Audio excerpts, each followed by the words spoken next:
Now, just a few moments ago, Donald Trump passed through here, so we had a minute to talk with him. Let's roll that tape. You can see what he had to say.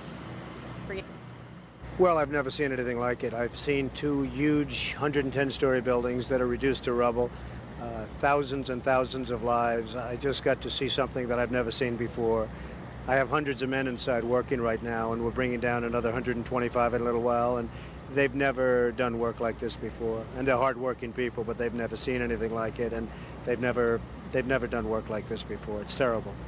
Tell me what it's like at Ground Zero. Tell me about the workers that you saw and what they're doing there.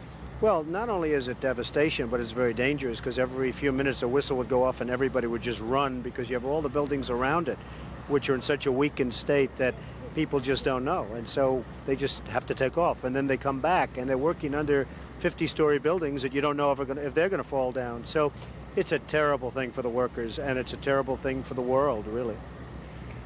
How have you spoken to any of your men? Do you know how they're reacting to this? Because emotionally, this must be so incredibly difficult. Well, there are a lot of them, but they've never seen bodies like this. I mean, the bodies all over. The great thing is when they find somebody that's alive, like the 5 firemen that they just found a little while ago. So that's the great thing, and that's what they're all striving for. But generally speaking, that's not the case. That's not the case. So they are working very, very hard, but it's a very depressing situation for these folks.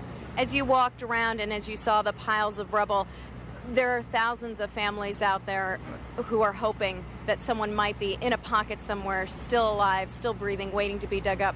As you assessed that damage from your perspective, do you believe that's possible? Well, I would certainly not want to be the one to say it's not possible. Certainly it's a tough situation, but you can't give up hope because there's always hope. I mean, the 5 men, I'm sure their families thought that they probably were gone, and now they walk in the door. A couple of them walked away after they were dug out. So there probably are some more people in there, and therefore you can't give up hope.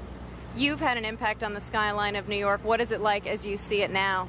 It's like a whole different skyline. It's like a whole different city and world. I cannot believe the sight of Lower Manhattan without the World Trade Center, and therefore we have to rebuild, not necessarily in that form, but we have to rebuild at least as good and maybe better.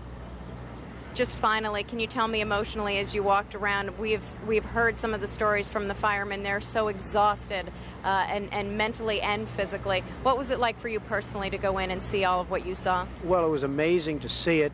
It was a very depressing scene, but I'll tell you what, you really can take heart. These firemen and policemen and the construction workers equally, the courage they have is unbelievable. I mean, they're working, digging out and lifting up steel, and above them you have 55-story buildings that are very possibly going to be pouring down on them any minute, and they're working like nothing's wrong. I mean, they're amazing.